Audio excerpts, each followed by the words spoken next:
क्या उद्धव ठाकरे की सरकार कंगना रनौत से डर गई है? क्या आप कंगना को सपोर्ट करके महाराष्ट्र सरकार लोगों की गुड बुक्स में आना चाहती है? क्यों जिस कंगना को सबक सिखाने के लिए उसे गालियां दी गई, उसका ऑफिस तोड़ा गया, आज उसके सपोर्ट में आई है महाराष्ट्र सरकार।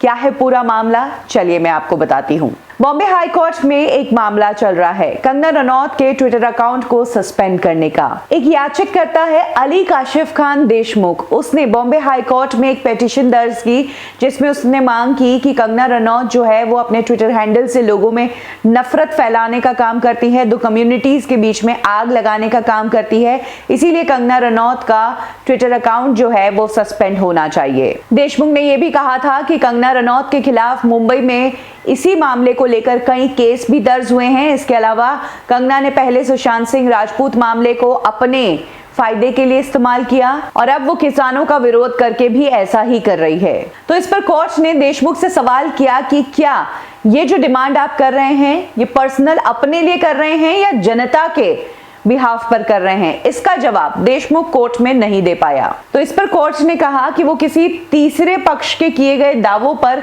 आपराधिक कार्रवाई नहीं कर सकते हैं। इसके अलावा सरकारी वकील जो कि महाराष्ट्र सरकार की तरफ से थे, उन्होंने कंगना की सपोर्ट करते हुए कहा कि अली काशिफ जो मांग कर रहा है वो मांग अस्पष्ट है, इसीलिए इसकी जो मांग है कंगना के ट्विटर अकाउंट को बंद करने की, इस मांग को ही रद्द किया जाए। तो सरकारी वकील की तरफ से कंगना के फेवर में बात कहना ये बहुत ही आश्चर्यजनक है, क्योंकि अब तक हम देख चुके हैं कि किस तरीके से कंगना रनौत और महाराष्ट्र सरकार के बीच ठनी हुई है। इनफैक्ट बदले की भावना इस हद तक पहुंच गई कि कंगना को करोड़ों का नुकसान हुआ। उसके बावजूद कंगना ने अपने ट्विटर अकाउंट से उद्धव ठाकरे और उनकी सरकार को चैलेंज दिया था, काफी वीडियोस भी बनाए और उसी ट्विटर अकाउंट की रक्षा अब महाराष्ट्र सरकार करते नजर आ रही है।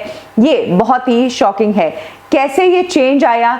क्या ऑलरेडी कंगना के ऑफिस की जो कार्रवाई चल रही है हाई कोर्ट में, उसमें थोड़ी रियायत पाने के लिए ये काम किया गया है? क्योंकि आपको बता दें कि कंगना के ऑफिस को तोड़ने का जो मामला है उसमें जो डिसीजन आया है अब तक वो कंगना के फेवर में ही आया है। फिलहाल उनके ऑफिस की वैल्यूएशन निकाली जा रही है कि कितना नुकसान हुआ है और जो भी वैल्यू आएगी वो भरपाई बीएमसी को करनी पड़ेगी। तो क्या ऐसे में उद्धव सरकार कंगना की गुड बुक्स में रहने के लिए, कंगना को टारगेट करने के कारण लोगों की नजरों में जो वो बुरे बने हैं उसमें फिर से अच्छे बनने के लिए ये सब किया जा रहा है? क्या कंगना के सपोर्ट में इसलिए आ रही है उद्धव सरकार? आपको क्या लगता है? कमेंट सेक्शन में जरूर शेयर करें।